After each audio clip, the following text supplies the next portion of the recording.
Кетаның бетіне үлкен ісік шыққанынан қарамастан, бұл мысық өзінің өмірін үшін күресіп бақты. Оны егелері үйінен қуып шығып, ол жануарлар баспанасына тап болады, өзінің өлім сағатын күтіп.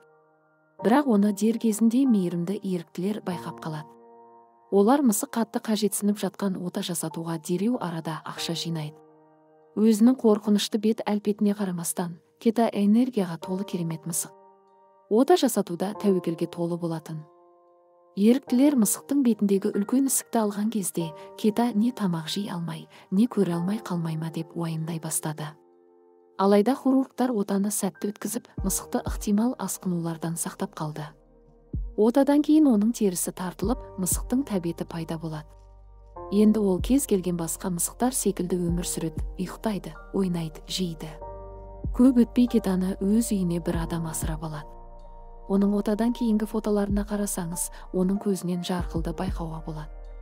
Бұл атқарылған істің бәрі ақыры дегенде жемісті болғанын білдіреді. Егер осындай видеоларды жиі көргіңіз келсе, каналға жазыла, лайк басуды ұмытпаңыз. Қоңыраушаны қосып қойыңыз. Сіздермен бірге болған оқиғалар